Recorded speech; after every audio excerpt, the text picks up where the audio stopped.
नमस्कार। मैं ज्योत्सना स्वागत करती हूँ आप सभी का दोस्तों आपके अपने चैनल बिंदास प्लांटिंग में। दोस्तों आज मैं फिर से हाजिर हूँ आपके लिए बेहद ही खूबसूरत और सालों भर फूलों से भरा हुआ प्लांट लेकर, जिसका नाम है एक्सोरा। जैसा कि आप देख रहे हैं मेरे प्लांट में पूरा बड से हर एक स्टेम भरा हुआ है। कुछ न्यू आ रहा है, कुछ बड़ा हो चुका है और कुछ इस तरह से खिल भी रहा है दोस्तों। और यह एक ऐसा फ्लावरिंग प्लांट है जो सालों भर आपके गार्डन को एकदम खूबसूरत फूलों से भरा रहता है। और इसके बहुत सारे कलर मिलते हैं दोस्तों, और बहुत हर एक कलर एक अपने रंग की खूबसूरती से आपके गार्डन को और भी ज़्यादा खूबसूरत बनाता है। तो आप इसको बड़े ही आराम से लगा सकते हैं। तो आज हम इसी के बारे में बात करेंगे दोस्तों कि किस तरह आप इसको अपने घरों में लगाएं और किस तरह पॉटिंग मिक्स रखें और किस तरह का फर्टिलाइज़र आप इसको दें कि आपके गार्डन में इस तरह सालों भर ये भर भर का फ्लावरिंग करता रहे। तो आज ये रेनी सीजन चल रहा है, जैसा कि आप जानते हैं दोस्तों आजकल।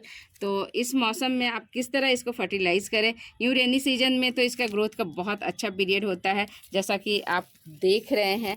बहुत ही खूबसूरती से इसका न्यू न्यू लीव्स आ रहे हैं, बर्ड्स भी आ रहे हैं। आप देख रहे हैं पूरा ये बर्ड है पूरा न्यू न्यू आ रहा है और कितना ये सुंदर से छोटे छोटे लीव्स निकाल रहा है। और छोटे लीव्स के साथ ये बर्ड्स भी देखिए कितना ये ब्यूटीफुल लग रहा है, एकदम छोटा सा। और ये देख रही है इधर भी देखिए दोस्तों, इस तरह न्यू लीव्स भी है, साथ में छोटे से बर्ड्स भी है। इसका ग्रोथ बहुत अच्छा चलता है, एकदम फरवरी से लेके पूरे आपका नवंबर तक ये फ्लावरिंग भी करता है और इसका ग्रोथ भी बहुत अच्छे से चलता है। तो सबसे पहले बात करते हैं दोस्तों कि इसको किस तरह का पॉटिंग मिक्स चाहिए। तो दोस्तों ये पॉटिंग मिक्स इसको वेल ड्रेन चाहिए और एकदम सॉफ्ट चाहिए, भुरभुरा। तो इसके लिए आप दोस्तों 30% नॉर्मल गार्डन सॉइल लीजिए और 30% ही आप कंपोस्ट लीजिए और 20% सैंड और 20% लीफ मोड या कोकोपीट आप ले सकते हैं। इस तरह पॉटिंग मिक्स बना के लगाइएगा दोस्तों, तो एक्सोरा प्लांट आपका बहुत अच्छे से फ्लावरिंग करेगा। और अगर ग्राउंड में आप लगाते हैं तब तो बहुत ही ज़्यादा ये बड़ा हो जाता है इसका प्लांट और भी ज़्यादा भर भर के फ्लावरिंग करता है, क्योंकि धरती से बहुत ही ज़्यादा इसको न्यूट्रिशन मिलता है, यूँ कहिए किसी भी प्लांट को। लेकिन जैसा कि आप देख रहे हो मैंने एक छोटे से एक गमले में लगाया है और उसके बावजूद इसका फ्लावरिंग देखिए कितना बड़े बड़े गुच्छे में आ रहा है। पूरा मेरा देखिए एकदम हाथ भर भर के है और आप देख रहे हो एकदम कहीं भी फ्लावरिंग का साइज में कोई भी इफेक्ट नहीं पड़ा है, आप ग्राउंड में लगाए या गमले में लगाए। तो इस तरह ये कैसे हुआ है दोस्तों, इसी पर मेरी आज खास चर्चा रहेगी। और इधर देखिए साइड में मैंने ये जिनिया का भी इस तरह लगा रखा है। ऐसे ही मैंने सीड डाल दिया था और इसमें ये जर्मिनेट होके फ्लावरिंग भी करने लगा, तो मैंने इसी में छोड़ दिया है। तो बात कर रहे थे दोस्तों फर्टिलाइज़र के बारे में। तो फर्टिलाइज़र इसको देना है जो दोस्तों इस तरह मैंने लिया है, आप देख रहे हैं कुछ इस तरह मैंने मिक्सचर बना के रखा है। आप भी इस तरह मिक्स बना के रख सकते हैं। और रेनी सीजन के लिए एक खास फर्टिलाइज़र है दोस्तों एक्सोरा प्लांट के लिए, क्योंकि रेनी सीजन में आप जैसा कि जान रहे हो कोई भी लिक्विड या पूरी तरह से पाउडरी फॉर्म में आप फर्टिलाइज़र डालते हैं तो इतना ज़्यादा ये पानी होता है कि फर्टिलाइज़र तुरंत से ड्रेन आउट हो जाता है, बह जाता है। तो हमारे प्लांट उस तरह से सक नहीं कर पाता है जितना इसको न्यूट्रिशन चाहिए। इसी तरह आप इस तरह एक छोटे छोटे टुकड़े में आप डालिएगा तो बहुत अच्छे रहेगा, मतलब थोड़ा सा बड़े टुकड़े में आप डालिए, कोई भी कंपोस्ट डालिए। ये देखिए इस तरह काउडक कंपोस्ट है, तो ये मैंने छोटे छोटे टुकड़े में ही रखा है, बहुत ज़्यादा इसको क्रश नहीं किया है। और साथ में मैंने होममेड कंपोस्ट लिया है और उसी के साथ मैंने ये सबसे इम्पोर्टेंट जो ये आपका है ये है ऑरेंज पील्स फर्टिलाइज़र। इसको भी मैंने छोटे छोटे टुकड़े में कट कर लिया है और ये ड्राई फॉर्म है, गर्मी के सीज़न में मैं सुखा लेती हूँ इसको। और साथ में ये बनाना है और जो बहुत ही ज़्यादा प्रमोट करता है बड़े साइज़ का फ्लावरिंग लाने के लिए और उसका कलरिंग के लिए भी। तो इस तरह ये एक्सोरा प्लांट है दोस्तों, ये एसिडिक सॉइल पसंद करता है, तो इसलिए मैंने ये ऑरेंज पील्स लिया है।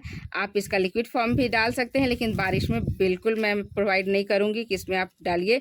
जो भी इस तरह है आप टुकड़े फॉर्म में डालिए। और साथ में मैंने लिया है ये चाय की पत्ती होती है दोस्तों, उसको भी इस तरह मैं मिला ली हूँ, सारे इक्वल पार्ट दो दो मुट्ठी इस तरह कर करके आप अपने हिसाब से आप मिला सकते हैं। सबको आप इक्वल पार्ट रखिए और अपने प्लांट के अपने पॉट के हिसाब से साइज अगर बड़ा है तो थोड़ा ज़्यादा डालिए और अगर साइज छोटा है तो एक मुट्ठी में ही काम चल जाएगा। इसको बहुत पूरे साल, जैसा कि मैंने बताया, पूरा भर भर के फरवरी से लेके शुरू हो जाता है, मतलब जनवरी लास्ट से ही मेरे प्लांट में फ्लावरिंग कर रहा है। तो ये फरवरी से आप मान लीजिए कि पूरे फ्लावरिंग पे रहता है। फरवरी से लेके पूरे नवंबर तक आपको फ्लावरिंग देगा। तो इसके लिए इसको फर्टिलाइज़र भी पूरे भर भर के चाहिए।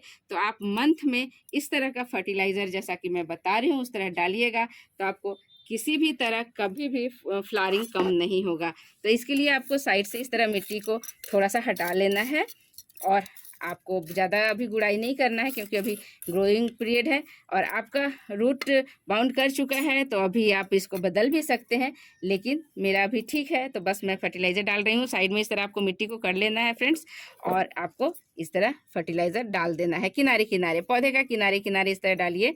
और ये एसिटिक सॉइल बहुत पसंद करता है, तो आप इसमें ऑरेंज पिल डाल सकते हैं, जैसा कि मैं बता रही हूँ। और इस तरह साइड में आप मिट्टी से कवर कर लीजिए। इस तरह 2 मुट्ठी अपने प्लांट में साइड से डालिए, बहुत अच्छा पूरे सीजन फ्लावरिंग करता रहेगा। ऐसा आप मंथ में डालिए इस तरह का। और बाद में जैसे ही बारिश का सीज़न ख़त्म होता है, आप लिक्विड फर्टिलाइज़र जो मस्टर्ड केक होता है दोस्तों, उसको आप डाइल्यूट करके डालिए, तो वो भी बहुत अच्छा रहता है इसके फ्लावरिंग के लिए। तो ये हो गई दोस्तों बात फर्टिलाइज़र की। इसको आपको हर मंथ में डालना है। मैं बार बार बता रही हूँ कि आप मंथ में इस तरह यूज कीजिए, तो आपका फ्लावरिंग कभी भी कम नहीं होगा पूरे सीजन में। और अब बात करते हैं दोस्तों पेस्ट अटैक की। बारिश के सीज़न में इस पे कीड़ों का भी काफ़ी अटैक होता है दोस्तों, तो इस बात का आपको खास ख्याल रखना है। देखिए मेरे लिप्स पे भी है। तो इसका सबसे अच्छा उपाय है, अगर किसी भी तरह का कोई आपको पेस्टिसाइड नहीं है, तो आप सिंपल आप पूरा फोर्स पानी से इसको वॉश आउट कर दीजिए, आराम से पाइप से ये निकल जाएगा। ये न्यू लिप्स में ही निकलता है। और अगर थोड़े बहुत है तो इस तरह जैसे मैं कर रही हूँ, इस तरह वाइप करते हुए आप पानी से धो सकते हैं, और बड़े ही आराम से ये वाइप हो जाता है, निकल जाता है, और किसी भी तरह का कोई दिक्कत नहीं होती। और दूसरा जो सबसे ज़रूरी है वो है नीम ऑयल। वो आप पूरे बारिश में या अदर सीजन में भी इस तरह का कोई पेस्ट अटैक हो या होने से पहले आप मंथ में एक बार ज़रूर स्प्रे कीजिए। इस तरह इसका न्यू ग्रोथ होता रहेगा और बहुत हेल्दी ग्रोथ होता रहेगा, जैसा कि आप देख रहे हैं। तो मैं ज़्यादा कुछ पेस्टिसाइड का यूज़ नहीं करती हूँ। सिंपल मैं कोशिश करती हूँ कि जो घर में है उसी से काम चल जाए। मेरा मतलब है सिंपल मैं पानी से वॉश आउट कर देती हूँ, और जो भी थोड़े बहुत कीड़े लगे रहते हैं वो मेरे हट जाते हैं, और इस तरह पूरे अच्छे से फ्लावरिंग करते हैं। लेकिन मैं आपको नहीं सजेस्ट करूँगी कि आप भी एकदम मेरी तरह ही करें। आपके पास अगर पेस्टिसाइड है, नीम ऑयल है, तो उसको ज़रूर स्प्रे कीजिए, बहुत अच्छा होता है किसी भी प्लांट के लिए।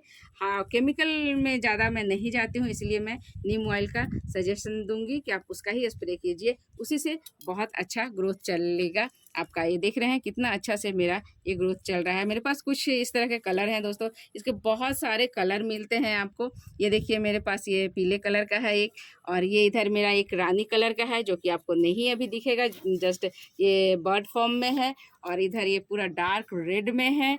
फिर इधर ये देखिए लाइट पिंक में है, ये थोड़ा ड्राई वैरायटी का है। ये बड़े का आप देखा आपने, ये जो रेड कलर का है बड़े वैरायटी का है। और ये एक छोटे से वैरायटी में रहता है, इसके छोटे छोटे फ्लावर आते हैं, पर बहुत ज़्यादा गुच्छे भर भर के पूरा एक कॉम्पैक्ट आता है।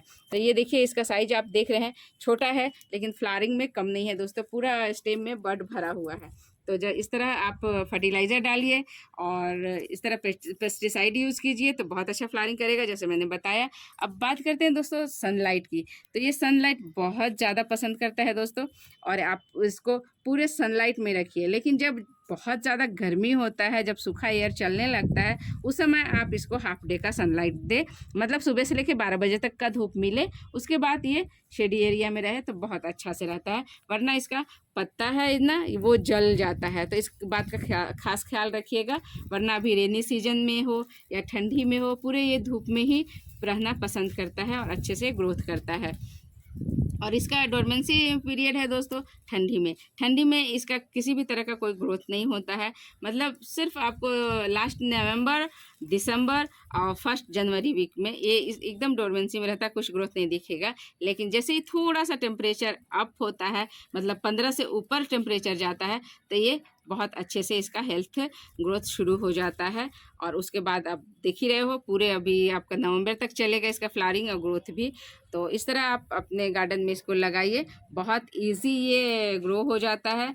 और ये कटिंग के थ्रू भी बहुत अच्छा से प्रोपोगेशन भी इसका हो जाता है दोस्तों। 1 से 2 कटिंग आप लगा सकते हैं। जब आपका प्लांट थोड़ा बड़ा हो जाए तो इस तरह का आप कटिंग एक 5 से 6 इंची आप इसका कोई भी कटिंग इस तरह ले सकते हैं और लगा सकते हैं। लेकिन मेरा ये प्लांट अभी काफ़ी छोटा है, इसीलिए मैं इसको कट नहीं की हूँ। और आपका अगर बड़ा है तो आप इसको कट करके लगा सकते हैं, बहुत ही इजीली प्रोपोगेट हो जाता है दोस्तों। अब बात करते हैं दोस्तों पानी की।